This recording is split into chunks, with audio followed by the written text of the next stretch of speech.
Broadcasts of HIKI NŌ are made possible by the support of viewers like you. Mahalo. And by Bank of Hawaii Foundation, investing in Hawaii's future by promoting collaboration, critical thinking, and other 21st century skills through HIKI NŌ. And HMSA, helping Hawaii's youth and their families stay healthy today, tomorrow, and for generations to come. HMSA, trusted for generations. Aloha, I'm Shisa Kahaunaele from Kamehameha Schools Kapalama. And I'm Caitlin Alvior from Mililani High School. Welcome to this special edition of HIKI NŌ. Caitlin and I now participate in HIKI NŌ as high school students, but we were both exposed to the program while in middle school. That's right. I was one of the student anchors from Mililani Middle School when they hosted an episode of HIKI NŌ last year. And I was attending Chiefess Kamakahelei Middle School on Kauai when HIKI NŌ was in the thick of its planning stages. My fellow media students and I were filled with anticipation about this revolutionary new program. In fact, I appeared in one of the early promotional spots for HIKI NŌ. Since our middle school days, we've seen HIKI NŌ make great strides in the quality of its production, journalism, and storytelling. In fact, the just completed fall 2013 season has yielded some incredible work, and we'd like to share some of it with you during the next half hour. So stay tuned, and you'll see some of the exceptional things Hawaii students HIKI NŌ can do.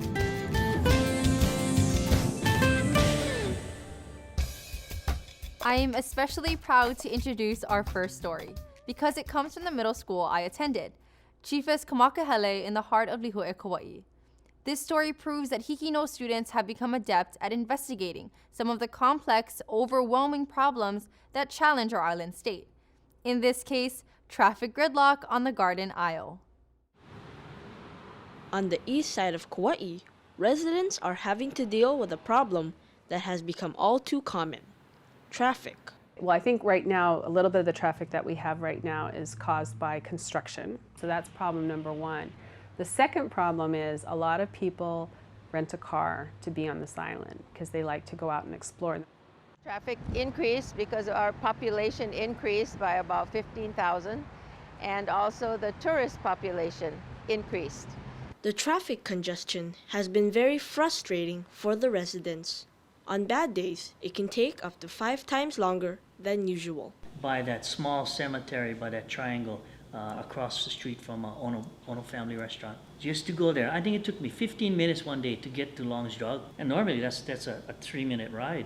The inability to just get home or get to the grocery store, run simple errands, it takes considerably longer. Well, I can say for Growing Greens Nursery, way up on Kauai Road, the traffic doesn't really affect us up here. But when you get into downtown Kapa'a, everyone down there is affected. I mean, it's a nightmare to get out of the Safeway parking lot. It is something that people don't want to do.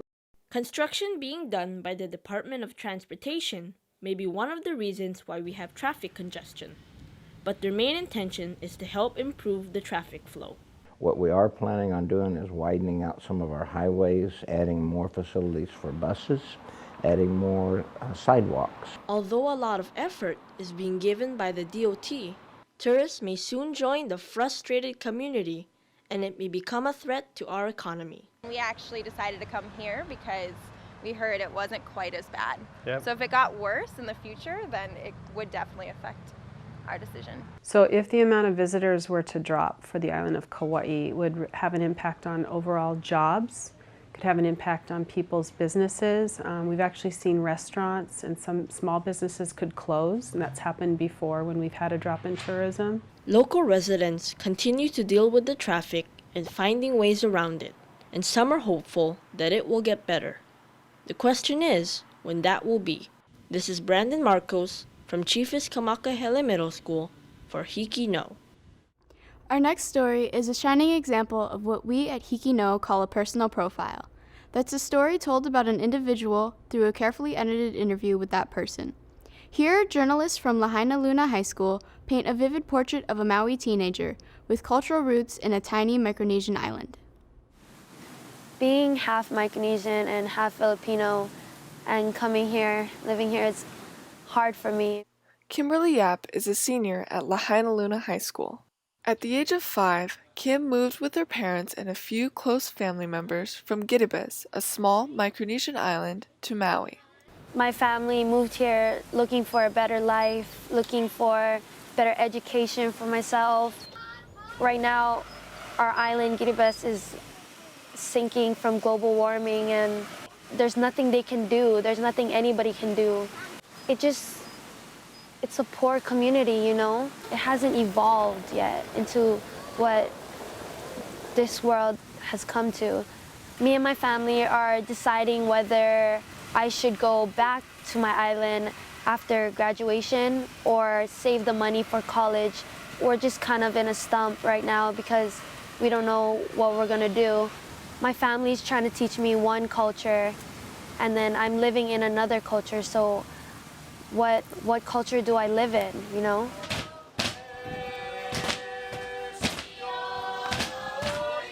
My family's very strict. Girls aren't allowed to cut their hair. They're not allowed to dye their hair. You're supposed to live conservative. Being a girl, in our tradition, you can't be out late, and you just have so much rules, you know. You have to be the one to take care of the siblings and cook all the meals. Girls were meant to be, you know, the housewives instead of the smart business maker.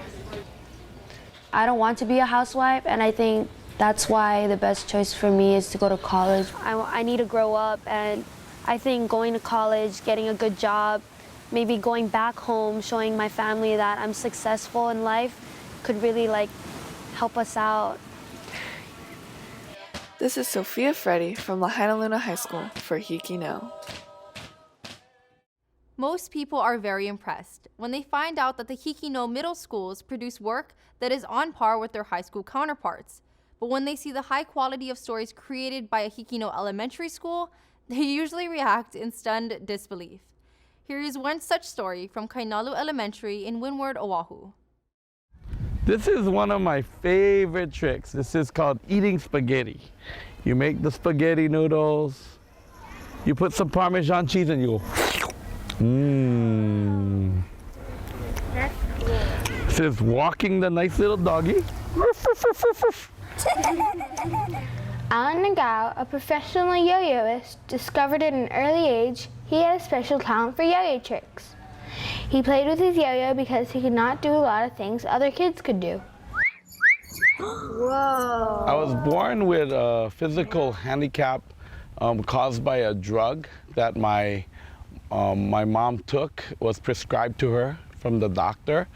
It was called thalidomide. I have an artificial leg, and I was born basically with these physical handicaps because of the drug. In spite of his birth defects, Alan received much attention when he was selected as a national poster child. Well, I was selected for Easter Seals at 4 years old. They liked that I smiled a lot. His smile won the hearts of many celebrities, including the President of the United States. However, when Alan attended school, life became more challenging. I got teased things like peg leg and hop along, and you know, and sometimes in elementary school kids can be kind of cruel, and especially if you're a little different, and I had to wear that ugly helmet all the time, and so everybody would kind of look at me, and I was always the last one to get picked on teams because I couldn't run. All of the other kids would run and play dodgeball.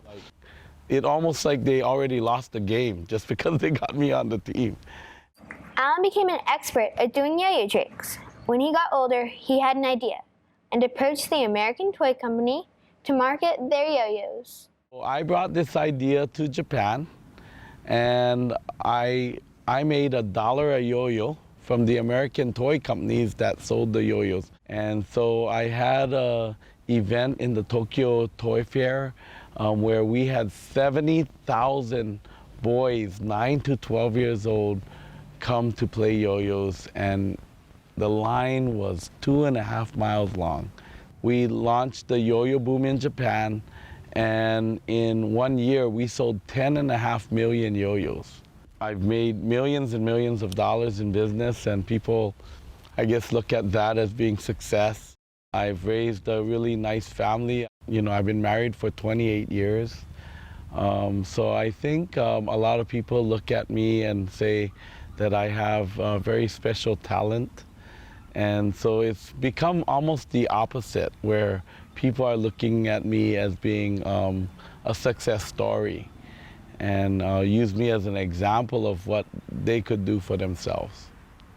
This is Erin Haggerty, reporting for HIKI NŌ from Kainalu Elementary School. HIKI NŌ provides the general public with a window to school life in Hawaii. Sometimes they see things they never knew existed. Most people know about the problem of students bullying other students, but students bullying a teacher? That's another story. And here it is from Waianae Intermediate in West Oahu. And I want you guys to label the right angle. So what I mean by that is... Fitting in is something that everyone has a hard time with, especially when you're growing up. When I was younger, I wasn't into sports. I wasn't into stereotypical things that guys were into. But for Luis Sanchez, fitting in was the least of his problems because... When I was younger, I was bullied by other students. They would not want to sit by me. I was called sissy. The name calling and bullying he experienced affected him deeply. It made me feel worthless. It made me feel like I didn't matter. One time in middle school, I did try to commit suicide. And one time in high school, I tried again. As he grew up, he thought the bullying was finally over. So I'm multiplying 1 by 5. There was an incident at the school where students were writing things. Mr. Sanchez is gay around my walls. And among other things, among my outside walls. It made me feel like I was in elementary school again. It made me feel like somehow I didn't have control over it, even though I do, because I'm an adult. But this time, he was not alone. Mr. Sanchez did not deserve to be treated that way, and I think those kids should have some consequences. He had come to work every day for 2 months and saw that all over the walls outside his room, and it was disheartening, just really, really upsetting to see a teacher getting bullied by his own students. At the start of each school year, all Waianae Intermediate students are given a Chapter 19 booklet that explains the rules governing student discipline and misconduct under state law. I went into each classroom and had a discussion with the kids about Chapter 19 all over again, with the focus on bullying and how bullying isn't acceptable, nor is it tolerated on the Waianae Intermediate School campus for any student or teacher. In spite of a few bad apples, there are students who look up to him. You can always go to him when you need someone to talk to, like even though it's not about school or math or anything. Like if you want to talk to him about problems or anything, you can go to him. I think he's a really good teacher. I really like him a lot. No matter what he goes through at this school, he keeps trying, he doesn't give up.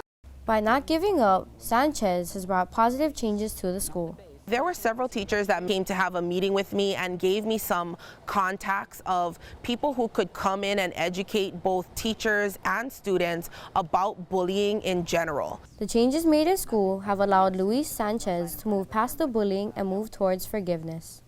I love all of my students, and I understand that middle school is a really tough time, but I guess the main thing I would want them to know is that I forgive them.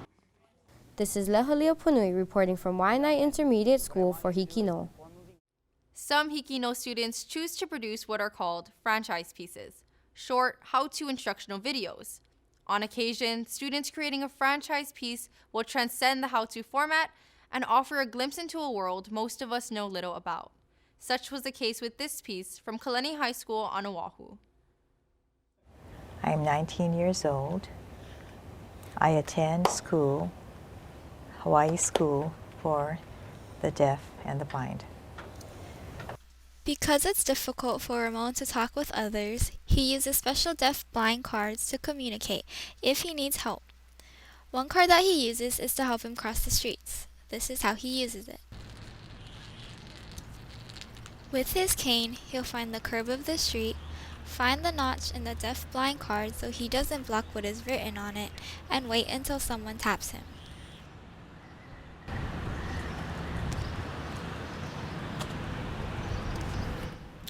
Once someone acknowledges him, he will drop the deaf-blind card that is hanging around his neck and hold onto the person's arm so they can cross the street.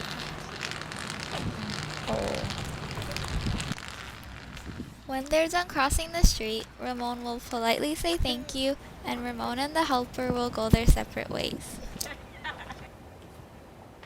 If I'm waiting and standing for a while, and I want to cross the street, please help me. This is Megan Shinagawa from Kalani High School for HIKI NŌ. I was honored and humbled to find out that a story I wrote and edited was selected for this retrospective.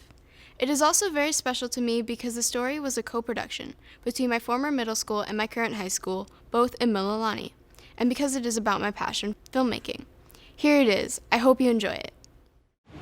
Mark's Garage in downtown Honolulu is the home of Hawaii Women in Filmmaking. Founded in February of 2011, this devoted group of women has created a safe and creative space dedicated to building a community of women and girls who connect, create, mentor, and inspire other women and girls to explore the world of film. Their mission is to encourage women and girls' work behind the camera and to empower them in making media that matters. What I enjoy the most about it is really to bring people together through film and have the possibility to really create the conditions for women and girls to engage with such a powerful and strong medium, which is film. In line with our missions to put more women and girls behind the camera, last year we launched a pilot project, the Summer Real Camp for Girls, which is 1 week intensive workshops with girls, where girls learn the art and craft of filmmaking in a very condensed and intense way, but really managing to be exposed to all the ins and outs of filmmaking. Even though it was really intense, it was very energizing because it was just like the excitement all the girls felt, and that they really wanted to learn ways and how to use a camera, how to tell a story very well. I think that was one of the things that kind of made me felt like, oh man, I could do this forever. It was different from being inside a classroom because our lessons weren't actually that very long. It was like a few hours, and then right after that we had to plan and go out there and film. It was great working with so many different creative minds. I mean, to relate to other girls who want the same as me in this sort of profession, and to work with them was amazing because you get to really see the true nature of filmmaking and how much work and effort goes into it. It's a lot and it's kind of hard, but it's really rewarding, and everything was just amazing, the whole thing. As far as an organization is concerned, I want them to know that they have a space they can always go back to, that they can always bring their ideas, and we will work our best to make that idea happen with them. I also want them to think and believe that they are amazing creative beings, that it's just a matter of having the tool and they can just do it. From Mililani High School, this is Caitlin Alvior from Mililani Middle and HIKI NŌ. Our next story is on a subject that appears a lot in HIKI NŌ, the dissipation of our precious natural resources, in this case, fish. But what makes this story special is the way that journalists from Waianae High School place this local problem into a global and very human context. The environment is all about balance. And when you lose balance, normally what happens is something along that food pyramid crashes. Oh! Yeah, I have something, I don't know what it is though. Cheap or no? Come here. Emil Muraoka lives for the catch. I fish for passion, I fish for excitement, I fish for my own joy. Woo! Live and die for that. Today, he's been lucky, but very soon, Has that thing even seen a nibble yet? his luck will change.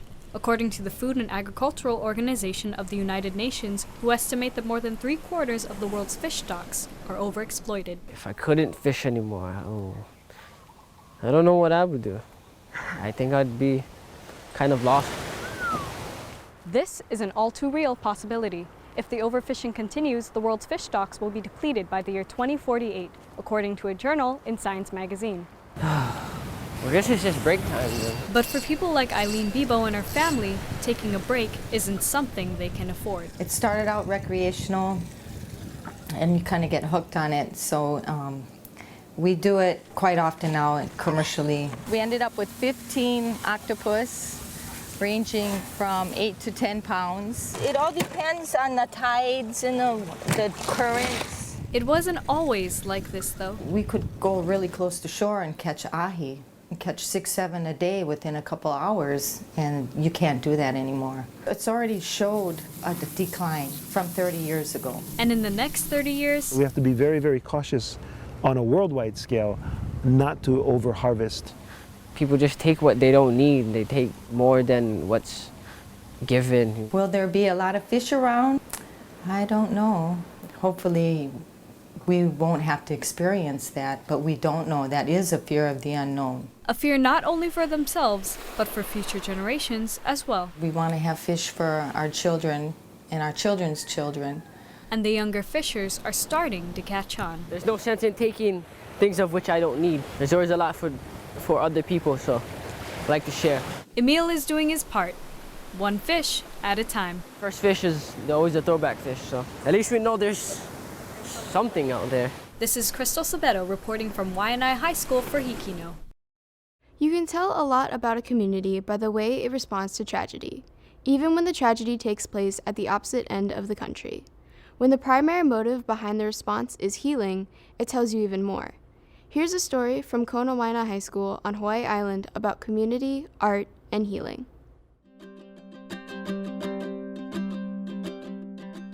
In a small community in Kealakekua, Hawaii, young artists created a public mural.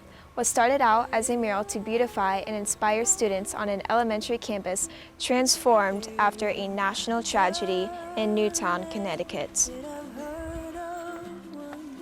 On December 14th, 2012, 20 children and 6 teachers were fatally shot by a gunman who entered Sandy Hook Elementary School.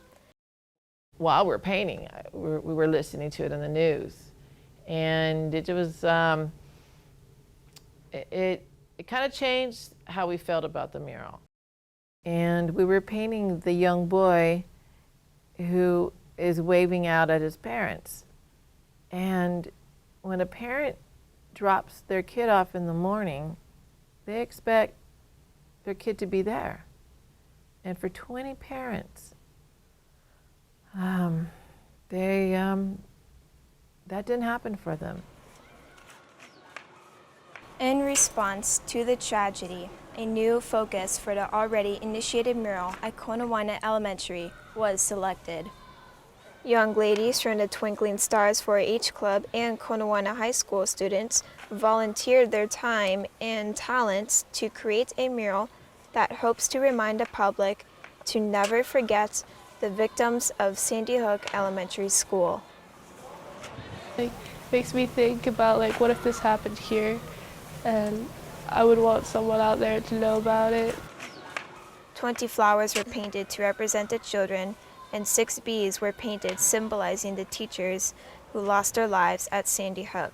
The children who are represented as the flowers, they're protecting our children here at Konawaena. And then that white flower, they're saying, don't let society forget about us. Don't.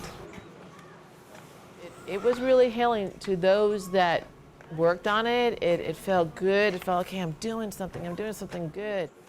I learned it took a lot of work to do it. It took so many people just to get this together. Not only painters and general, but it took the people that put it up. It took everybody.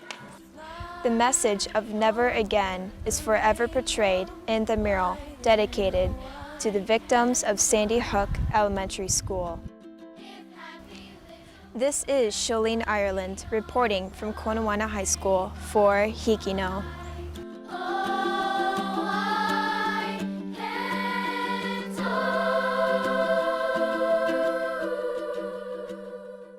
Our final story was created by journalists from Oahu's Waipahu High about a senior at their school. But it is also about so much more. It's about seizing opportunity in the face of adversity. It's about how we view other people. It's about recognizing how good we have it. And it's done in the best HIKI NŌ style.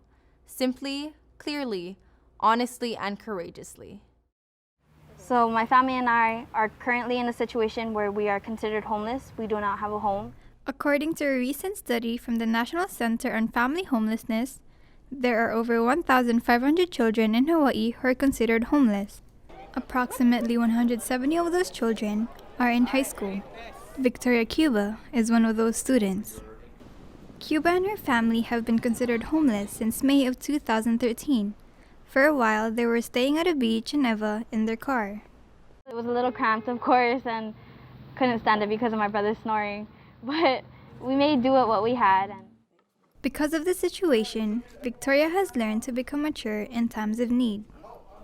It also made me realize you have to appreciate what you have. Most people take for granted that you have a house, and they don't realize that, people out there don't have homes. They have a hard time finding a place to sleep and everything. This is not the first time that Victoria has been through this situation. In 2008, Victoria's family resided in a junkyard due to being evicted. I didn't like going to school just because I was afraid that everybody would tease me because I lived here. Or I smelled, or I couldn't walk. This experience has made me grow up pretty quick because I have to learn to take care of my family. Through this experience, she was able to overcome her fears and persevere. She is currently enrolled in Waipahu High School's early college program through a partnership with UH West Oahu and Leeward Community College. I am currently taking a History 151 class, and I hope to take English 100 next semester. Victoria hopes to go to college to pursue a career in the film industry, but she will always take with her what she learned from this experience. She has learned that although someone may be smiling when they walk by, they may be feeling something differently. She has learned that a person's story may be buried beneath that smile. There are people who are always worse off than you are. You have to remember that. You live a good life. This is Camille Mako from Waipahu High School for HIKI NŌ. We hope you've enjoyed watching this outstanding work from the fall 2013 season of HIKI NŌ as much as we've enjoyed presenting it to you. These stories have inspired me to continue my journey in digital media through high school and who knows, perhaps through college and beyond. Caitlin, you took the words right out of my mouth. And regardless of what career path I eventually pursue, the lessons I learned from HIKI NŌ will stay with me forever. Be sure to tune in next week for more amazing stories as Hawaii students continue to prove that they HIKI NŌ. Can do.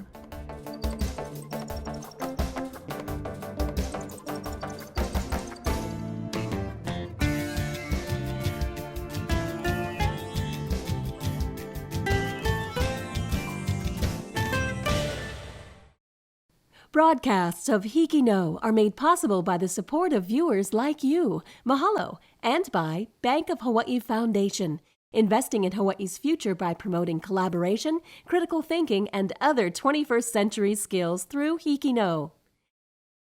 And HMSA, helping Hawaii's youth and their families stay healthy today, tomorrow, and for generations to come.